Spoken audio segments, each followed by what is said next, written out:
Good morning students. आज के lecture में हम डिस्कस करेंगे कि जो ईएमएफ होगी सेल की वो कैसे चेंज हो जाएगी जब आप कंसंट्रेशन चेंज कर दो 1 मोलर से और टेम्परेचर बदल दो। क्योंकि लास्ट के लेक्चर में हम डिस्कस करके आए हैं कि किसी भी इलेक्ट्रोड का पोटेंशियल स्टैंडर्ड इलेक्ट्रोड पोटेंशियल होगा जब इलेक्ट्रोलाइट की कंसंट्रेशन 1 मोलर हो और टेम्परेचर कितना हो 25 डिग्री सेल्सियस हो। अगर ये कंडीशन आप बदल दोगे तो फिर किसी इलेक्ट्रोड का पोटेंशियल चेंज हो जाएगा। उसके लिए हम इक्वेशन पढ़ेंगे कि जब इलेक्ट्रोलाइट की कंसंट्रेशन 1 मोलर ना हो, टेम्परेचर 25 डिग्री ना हो, उस दौरान जो इक्वेशन बनेगी वो नर्स्ट इक्वेशन है। और इस नर्स्ट इक्वेशन से फिर हम electrode potential single half cell का भी निकाल सकते हैं और दो अगर हाफ सेल का इलेक्ट्रोड पोटेंशियल पता है तो आप ईएमएफ भी निकाल सकते हैं। कल वाले लेक्चर में हमने डिस्कस किया था कि calculation of electrode potential by using Nernst equation for single half cell. आज यही है कि इलेक्ट्रोलाइट की कंसंट्रेशन और टेम्परेचर से ईएमएफ जो बदलेगी ना सेल की, उसको हम कैलकुलेट करेंगे नर्स्ट इक्वेशन से। अब देखो, जैसे मैंने एग्जांपल लिख दिया है यहाँ पे कि एक रेडॉक्स रिएक्शन मैंने लिख दी Cu2 plus ion plus zinc Zn2 plus copper. आप देखोगे कि इस पे रिडक्शन हुआ है और जिंक पे क्या हुआ है, ऑक्सीडेशन। यहाँ ऑक्सीडेशन हुआ है और यहाँ क्या हुआ है, इसमें हुआ है रिडक्शन। तो अब अगर ये जो दो हाफ सेल की रिएक्शन आप लिखी है इनको आप नर्स्ट इक्वेशन की फॉर्म में लिखो। जैसे मैं कह रहा हूँ कि रिडक्शन पोटेंशियल मैं कॉपर के लिए लिखूँ और रिडक्शन पोटेंशियल मैं जिंक के लिए लिखूँ, तो मैं कैसे लिखूँगा, नर्स्ट इक्वेशन लिख रहा हूँ मैं पहले। Nernst equation for half cell, half cell के लिए नर्स्ट इक्वेशन कैसे लिखेंगे, जैसे इसके लिए अलग लिखूंगा, इसके लिए अलग लिखूंगा मैं। तो मैं लिखूंगा नर्स्ट इक्वेशन ई किसके लिए, ई है other than standard electrode potential. पहले मैंने लिखा कॉपर के लिए Cu2 oblique copper that is equal to E naught. E naught किसका, ये स्टैंडर्ड इलेक्ट्रोड पोटेंशियल है। Cu2 plus oblique Cu minus RT over NF natural logarithm of 1/Mn plus ions. ये Nernst equation लिखी है half cell के लिए, जैसे कि कल वाले लेक्चर में हमने डिस्कस किया था। इसको आप थोड़ा सा और सिंपल कर सकते हो कि ये Mn प्लस आयन की कंसंट्रेशन 1/, में है, तो इसको आप ऊपर लेके जाओगे तो यहाँ साइन चेंज कर सकते हो। तो मैं इसको थोड़ा सा ऐसे करके लिख देता हूँ कि Mn प्लस आयन यानी कि कोई एलिमेंट है उसके ऊपर n प्लस चार्ज है, ये ई नॉट है, ये ई नॉट है स्टैंडर्ड इलेक्ट्रोड पोटेंशियल और ये ई है electrode potential single half cell का other than the standard condition. ये तो हमने कल वाले लेक्चर में डिस्कस किया था कि electrode potential other than standard condition. Electrode potential किसका, स्टैंडर्ड कंडीशन में RT over NF, R gas constant, T temperature है केल्विन में, N is the electron transfer, F Faraday है, ये आयंस की कंसंट्रेशन है। जैसे फर्स्ट इक्वेशन होगी आपके पास, इलेक्ट्रोड पोटेंशियल है other than standard condition, Nernst equation है। ऐसे ही नर्स्ट इक्वेशन फिर दूसरे हाफ सेल के लिए लिखेंगे, कौन सा है, जिंक, क्योंकि हर एलिमेंट का हम रिडक्शन पोटेंशियल लिखते हैं। तो मैं लिखूंगा ई किसके लिए, जिंक के लिए, Zn2 oblique Zn that is equal to E naught of Zn2 plus oblique Zn। ये जिंक का रिडक्शन पोटेंशियल है स्टैंडर्ड, ये other than the standard condition, plus RT over NF Ln natural logarithm है। यहाँ पे Mn की जगह आप क्या लिखोगे, देखो आयन आपने कौन से लिए हैं, क्यूपरिक आयन लिए हैं, तो इस Mn की जगह इसकी वैल्यू ही रख दो आप। Cu2 प्लस आयन इनकी कंसंट्रेशन है केवल सॉल्यूशन में, तो Ln यहाँ किसके लिखूंगा मैं, जिंक आयन की कंसंट्रेशन लिखूंगा। ये दूसरी हाफ सेल की रिएक्शन होगी नर्स्ट इक्वेशन। तो ये दो हाफ सेल की इक्वेशन है नर्स्ट इक्वेशन। तो अब जब हम ईएमएफ निकालते हैं किसी भी सेल की, ईएमएफ कैसे निकालते हैं, EMF of cathode minus EMF of anode, C is cathode and A is anode. तो मैं क्या करूंगा, जब सेल की ईएमएफ निकालूंगा तो, क्योंकि देखो इलेक्ट्रोकेमिकल सीरीज में भी हम पढ़ के आए हैं कि इस कॉपर और जिंक में से आप देखोगे कि रिडक्शन पोटेंशियल कॉपर का ज़्यादा होता है, और जिसका रिडक्शन पोटेंशियल ज़्यादा होता है हम उसी को कैथोड बनाते हैं, और जिसका रिडक्शन पोटेंशियल कम होता है उसको हम एनोड यूज़ करते हैं।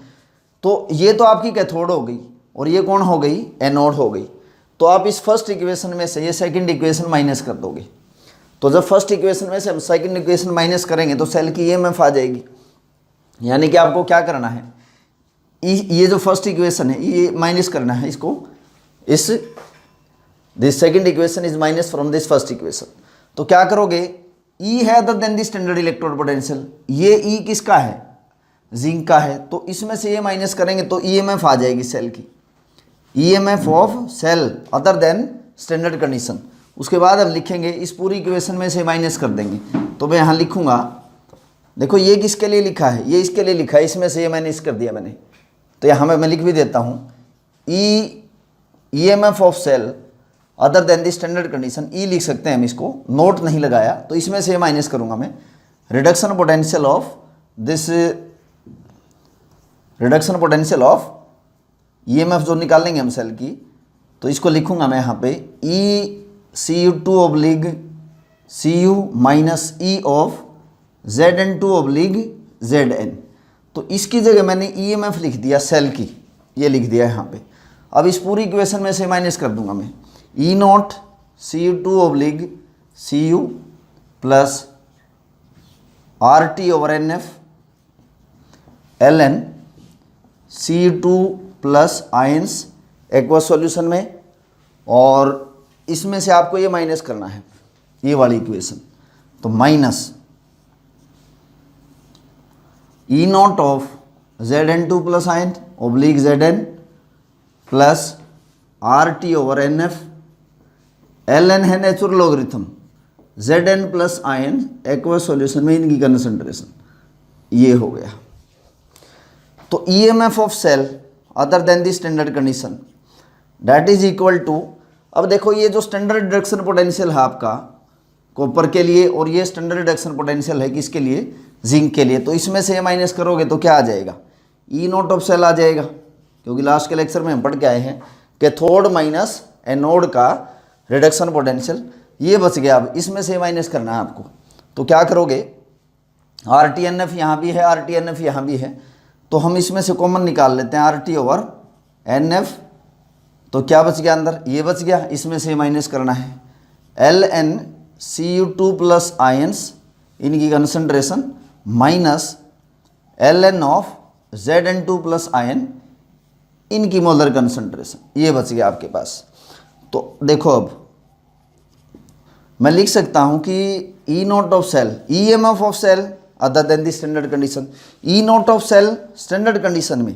तो यहाँ अगर माइनस साइन कॉमन ले ले तो RT ओवर NF लिख देंगे, अंदर साइन चेंज हो जाएंगे। यहाँ मैं लिख सकता हूँ कि LN ZN2 plus ion concentration minus LN CU2 plus ion concentration, ये हो जाता है। और मैथमेटिक्स में आप एक रूल पढ़ के आए हो बेटा कि logarithm of A by B, इसको हम कैसे लिखते हैं, logarithm of A minus logarithm of B। ये फार्मूला बड़ा कॉमन है, पढ़ के भी आए हो आप। तो देखो इसको हम कैसे लिख सकते हैं अब, E of cell other than the standard condition, E naught of cell minus RT over NF, इसको हम कैसे लिखेंगे, LN ZN2 प्लस आयन इनकी concentration by CU2 plus ion इनकी कंसंट्रेशन। तो ये फार्मूला बन गया। यहाँ पे आप देखोगे E of cell equal to E naught of cell, ये other than the standard condition है। जब कंसंट्रेशन 1 मोलर ना हो, टेम्परेचर 298 केल्विन ना हो, 25 डिग्री ना हो, ई नॉट ऑफ सेल सेल की स्टैंडर्ड ईएमएफ है। जब इलेक्ट्रोलाइट की कंसंट्रेशन 1 मोलर हो और टेम्परेचर कितना हो 25 degree Celsius, RT over minus RT over NF, LN natural logarithm है, टू दी बेस 10 में हम इसको कन्वर्ट कर सकते हैं।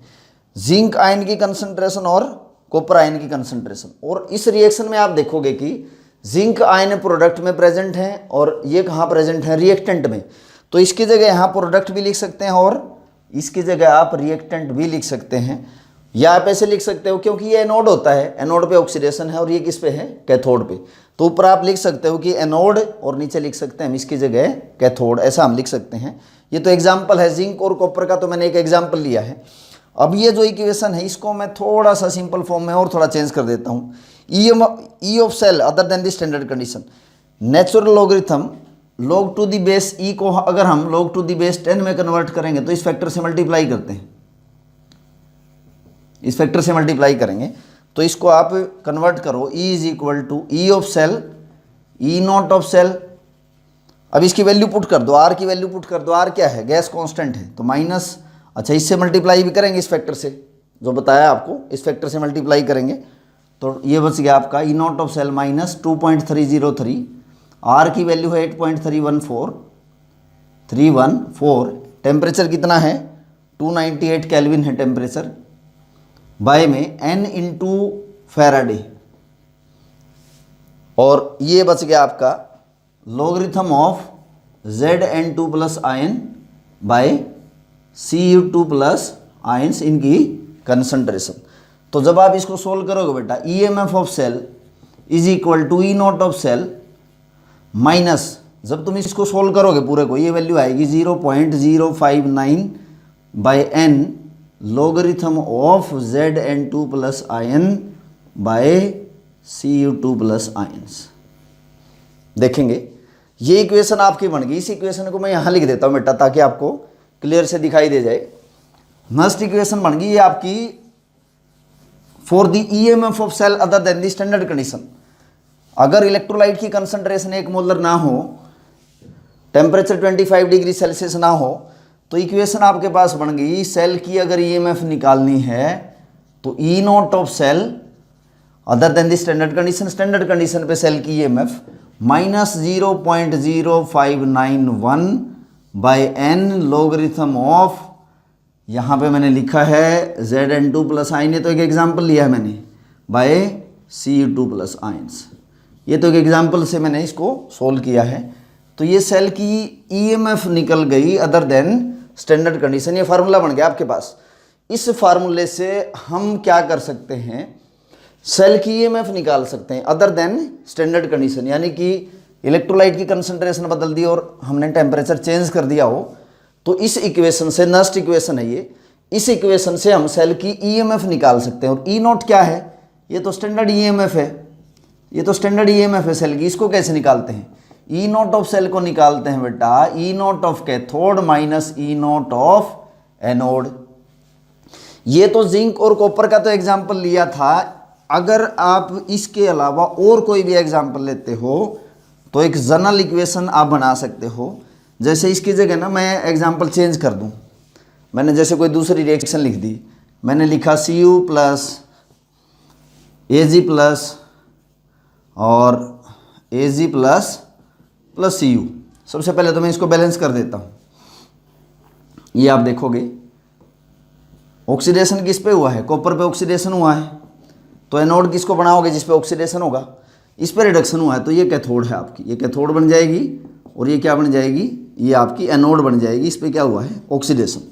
तो इसके लिए अगर आप नेक्स्ट इक्वेशन लिखेंगे तो कैसे लिखेंगे, इसके लिए लिखूंगा मैं E of cell is equal to E naught of cell minus 0.0591 by N logarithm of, देखो जो आयन्स प्रोडक्ट में होते हैं ना उसको हम ऊपर लिखते हैं, जैसे कि वहाँ पहले वाले एग्जाम्पल में यहाँ जिंक को लिखा था, क्योंकि जिस पे ऑक्सीडेशन होगा वो एनोड होगी, उसको हम ऊपर लिखेंगे आयन्स की कंसंट्रेशन को, क्योंकि इनकी कंसंट्रेशन तो कांस्टेंट रहेगी, आपको पहले लेक्चर में बता चुका हूँ मैं। तो ऊपर लिखूंगा मैं यहाँ पे जिस पे ऑक्सीडेशन हुआ है Cu2 प्लस आयन की कंसंट्रेशन बाय में जो रिएक्टेंट होते हैं जिस पे रिडक्शन होगा Ag प्लस आयन्स, और इसकी पावर में मैं 2 लिखूंगा यहाँ पे, क्योंकि इसका स्टीशियोमेट्रिक कोफिशिएंट 2 है। भाई 2 इलेक्ट्रॉन गेन करता है तो ये 2 इलेक्ट्रॉन लूज करेगा, यानी कि सिल्वर पे चार्ज कितना है +1, इसने 2 इलेक्ट्रॉन दिए तो इसकी पावर में 2 लिखोगे आप। जितने इलेक्ट्रॉन कोई लॉस या गेन करेगा वही उसकी पावर में आप लिख दोगे। तो कोई भी जनरल इक्वेशन है, सपोज जैसे ये रिएक्शन लिख दी मैंने, ये कोई भी जनरल इक्वेशन आप लिख दो, सपोज इक्विलिब्रियम में मैं इसको शो किया, प्लस ये रिएक्शन है कोई, तो अगर इस जनरल इक्वेशन के लिए लिखोगे ना आप, तो इसके लिए इक्वेशन एक मैं लिख देता हूँ, E of cell is equal to E naught of cell minus 0.0591 by N logarithm of, ये प्रोडक्ट हो गए रिएक्टेंट हैं, तो प्रोडक्ट को मैं लिखूंगा ऊपर C की पावर C और D की पावर D, ये कोफिशिएंट आपको पावर में लेके जाना है। डिवाइडेड बाय ये बच गया आपके पास रिएक्टेंट ए है, ए की पावर ए और बी की पावर बी। ये किसी भी जनरल इक्वेशन के लिए आप लिख सकते हो। इतना ध्यान रखना है, जब ये आप सोल्व करोगे इधर आयंस की कंसंट्रेशन, तो जो कोफिशिएंट होता है ना हम उसको पावर में लिखेंगे। तो ये आपके पास एक जनरल इक्वेशन बन गई, जिस नस्ट इक्वेशन है ये, this is the Nernst equation for any type of reaction, जिससे हम किसी भी सेल की ईएमएफ निकाल सकते हैं other than standard condition. E naught of cell क्या है? स्टैंडर्ड कंडीशन में सेल की ईएमएफ। तो एन क्या है यहाँ पे? Number of electron transfer. तो बेटा ये नस्ट इक्वेशन है, इस इक्वेशन के थ्रू हम किसी भी सेल की ईएमएफ निकाल सकते हैं अदर देन स्टैंडर्ड कंडीशन। और अब हम इसी से रिलेटेड न्यूमेरिकल करेंगे ताकि आपको ये टॉपिक अच्छे से समझ में आ जाए। तो लेट अस स्टार्ट न्यूमेरिकल। तो बेटा ये आपका न्यूमेरिकल है Nernst equation for calculation of EMF of cell. EMF cell की हम निकालेंगे other than standard condition. Formula आपको बताया है मैंने। तो ये देखो ये फार्मूला है, जैसे कि ई सेल की ईएमएफ है अदर देन स्टैंडर्ड कंडीशन, ये सेल की स्टैंडर्ड ईएमएफ है। यहाँ लिखा था 0.0591। कैलकुलेशन इजी करने के लिए मैंने 0.0591 को 0.06 लिख दिया, राउंड ऑफ कर दिया। एन है नंबर ऑफ इलेक्ट्रॉन ट्रांसफर। मैंने बताया है जो आयंस प्रोडक्ट की तरफ होंगे वो आपको न्यूमरेटर में लिखने हैं और जो रिएक्टेंट की तरफ है वो डिनोमिनेटर में लिखने हैं। पावर 2 क्यों लिखी? कोफिशिएंट इसका 2 है, बैलेंस करते हैं हम इलेक्ट्रॉन्स को बैलेंस करने के लिए, वही कोफिशिएंट पावर में चला जाता है। तो इनकी वैल्यू पुट करो। देखो सेल की ईएमएफ निकालनी है आपको, तो ई नॉट सेल की हम निकालेंगे। ई नॉट सेल की कैसे निकालते हैं? ई नॉट ऑफ सेल हम निकालते हैं बेटा E naught of cathode minus E naught of anode. Reduction potential को देख के आप ये बता सकते हो कौन कैथोड है कौन एनोड है। नहीं तो आप इलेक्ट्रोकेमिकल सीरीज जो आपको समझाई है लास्ट लेक्चर में, उसमें से भी देख सकते हो। जिसका रिडक्शन पोटेंशियल ज़्यादा होता है वो कैथोड होता है, जिसका रिडक्शन पोटेंशियल कम होता है वो एनोड है। तो आप डायरेक्ट यहाँ से देख के बता सकते हो कि ये कैथोड है और ये क्या है? एनोड। इसका रिडक्शन पोटेंशियल है -0.237 वोल्ट, इसका रिडक्शन पोटेंशियल है 0.80 वोल्ट। तो ये कैथोड हो गई और ये क्या है? एनोड है। तो दिस इज कैथोड और ये आपकी कौन सी इलेक्ट्रोड है? एनोड है। तो वैल्यू पुट कर दो इनकी 0.80 वोल्ट माइनस, और माइनस साइन के साथ ये वैल्यू है -2.37 वोल्ट। तो आप इसको ऐड करोगे प्लस के होगी ये वैल्यू भी, ये आ गया 3.17 वोल्ट। ये स्टैंडर्ड ईएमएफ आ गई सेल की। तो मैं ये वैल्यू पुट कर रहा हूँ इसकी 3.17 वोल्ट माइनस 0.06/2। 2 क्यों लिखा है यहाँ पे? क्योंकि इलेक्ट्रॉन ट्रांसफर इस रिएक्शन में 2 हैं। एन की वैल्यू कितनी इसमें? 2, क्योंकि 2 इलेक्ट्रॉन ट्रांसफर होते हैं। देखो मैग्नीशियम ने 2 इलेक्ट्रॉन दिए, तो सिल्वर के एक आयन ने 1 इलेक्ट्रॉन लिया, तो 2 आयन हैं तो 2 इलेक्ट्रॉन ये गेन करेंगे। तो एन की वैल्यू क्या हो जाएगी? 2 हो जाएगी। Logarithm of magnesium ion, bracket का मतलब होता है बेटा मोलर कंसंट्रेशन। तो मोलर कंसंट्रेशन देखो मैग्नीशियम की दे रखी है कितनी? 0.130 मोलर। कैपिटल एम का मतलब है मोलर, मोलरिटी में दे रखी है। तो मैं इसको लिख सकता हूँ 1.30 इंटू 10 की पावर 1, साइंटिफिक नोटेशन में लिख दिया, डेसिमल मूव करवा दिया बेटा। इसके बाद यहाँ पे मैंने नीचे लिखा सिल्वर आयन की कंसंट्रेशन कितनी दे रखी है? 0.0001 मोलर। तो इसको लिखा जा सकता है, इसको लिखा जा सकता है बेटा 10 की पावर -4। इसकी पावर हम कितनी लिखेंगे? 2। पावर 2 क्यों लिखी? सिल्वर आयन की कंसंट्रेशन रेज टू पावर कितनी है? 2 है। तो इसको सोल्व करो अब 3.17, ये सेल की स्टैंडर्ड ईएमएफ है। तो इसको सोल्व करोगे तो ये -0.03 हो गया। अब इसका लॉगरिथम देखना है आपको।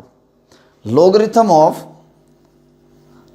ऑफ 1.30, इसका लॉगरिथम देखना। अच्छा ये देखो 10 की पावर -4 है, इसकी पावर 2 है, 10 की पावर -8 हो गया। इसको आप ऊपर लेके जाओगे पावर साइन चेंज हो जाएंगे। तो इसको मैं लिखूंगा 1.30 इंटू 10 की पावर, यहाँ 10 की पावर, यहाँ 1.30 इंटू 10 की पावर कितना था? पहले डेसिमल मूव करवाया था लेफ्ट से राइट। अच्छा लेफ्ट से राइट जब आप डेसिमल मूव कराओगे तो बेटा पावर माइनस में इंक्रीज होगी। डेसिमल मूव करवाया है लेफ्ट से राइट, तो 1 डेसिमल प्लेस मूव करवाया तो पावर नेगेटिव में रेज होगी इंटू 10 की पावर 8, क्योंकि यहाँ 10 की पावर -4 था, पावर 2 है, तो 10 की पावर -8 ऊपर लेके आए तो साइन इसमें चेंज हो गए, 10 की पावर 8। ये कितना बच गया बेटा? इंटू 10 की पावर 7 बच गया। इसका लॉगरिथम देखना है अब आपको। तो मैथमेटिक्स में एक आपका रूल है, logarithm of m into n। इसको कैसे लिखेंगे? Logarithm of m plus logarithm of n। तो इस पूरी वैल्यू का लॉगरिथम देखना है अब आपको। तो इसको लिखोगे लॉगरिथम ऑफ 1.30 इंटू 10 की पावर 7। ये इसको कैसे लिखोगे? इसको हम लिखेंगे logarithm of 1.30 plus logarithm of 10 की पावर 7। तो लॉगरिथम देखना आपका 13 के लॉगरिथम देखना है 0 पे। तो बेटा इसकी लॉगरिथम की वैल्यू आपको न्यूमेरिकल में गिवन होंगी बोर्ड एग्जाम में। तो इसकी वैल्यू है 0.1139। अच्छा, इसकी लॉगरिथम की वैल्यू देखनी है। अब आपको एक रूल पहले भी बताया है कि लॉगरिथम ऑफ a की पावर b, तो ये पावर आगे आ जाती है, तो हम इसको लिखते हैं b लॉगरिथम ऑफ a। तो इसको आप लिखोगे प्लस 7 लॉगरिथम ऑफ 10। लॉग 10 कितना होगा बेटा? 1। तो कितनी वैल्यू आ गई यहाँ पे इसकी? इसको सोल्व करोगे तो ये वैल्यू आ गई 7.1139। इसको जब सोल्व करोगे तो ये वैल्यू आ गई इसकी इंटू, तो इंटू कितना आ गया वैल्यू? 7.1139 जब आपने इसको सोल्व किया तो ये आपकी स्टैंडर्ड ईएमएफ आ गई 3.17 माइनस 0.03, और ये इसके साथ मल्टीप्लाई में है 7.1139। जब इसको तुम सोल्व करोगे तो बेटा ये जो वैल्यू है, ये वैल्यू आपकी आ गई 0.21। तो इसमें से अब माइनस करो, 7 माइनस 1 माइनस कर लो यहाँ पे 3.17.21। तो ये वैल्यू आ गई बेटा आपकी 2.96 volt. That is the EMF of cell. ये सेल की स्टैंडर्ड ईएमएफ नहीं है other than the standard condition. दोबारा देख लो एक बार न्यूमेरिकल, ये जनरल फार्मूला है बेटा। सेल की EMF other than the standard condition Nernst equation है। N number of electron transfer, इसकी वैल्यू 2 पुट कर दी। मैग्नीशियम आयन की कंसंट्रेशन ये दे रखी है यहाँ पे 0.130। तो मैंने इसको लिखा था 1.30 लिखा था इंटू 10 की पावर -1। यहाँ पे आपकी कंसंट्रेशन दे रखी है 10 की पावर -4, इसकी पावर 2 है। तो मैंने लिखा था 10 की पावर -2/2, 10 की पावर -8 हो गया। ऊपर गया तो साइन चेंज हो गए, वो -1 था, तो ये कितना बच गया टोटल 10 की पावर 7। इसका लॉगरिथम देख लिया इस वैल्यू का, ये यहाँ पे सोल्व कर दिया। लॉगरिथम ऑफ 1.30 इंटू 10 की पावर 7। तो लॉगरिथम इसका प्लस लॉगरिथम इसका। रूल बताया है कि पावर पहले आ जाएगी, उसका लॉगरिथम देखोगे तो ये लॉगरिथम 1.30 की वैल्यू ये है, ये आपको गिवन होगी न्यूमेरिकल में, कोई याद करने की जरूरत नहीं बेटा इनको। प्लस 7 log 10, log 10 1 है, तो ये वैल्यू आ गई। तो इस वैल्यू को मैंने मल्टीप्लाई कर दिया इसके साथ और इसमें से माइनस कर दिया, तो ये आपका ईएमएफ आ गई सेल की। तो ये नस्ट इक्वेशन का न्यूमेरिकल है, बहुत ईजी है, सिर्फ आपको बेसिक पॉइंट ध्यान रखने बेटा। तो this is our topic on the Nernst equation for calculation of EMF of cell other than standard condition. Thank you students.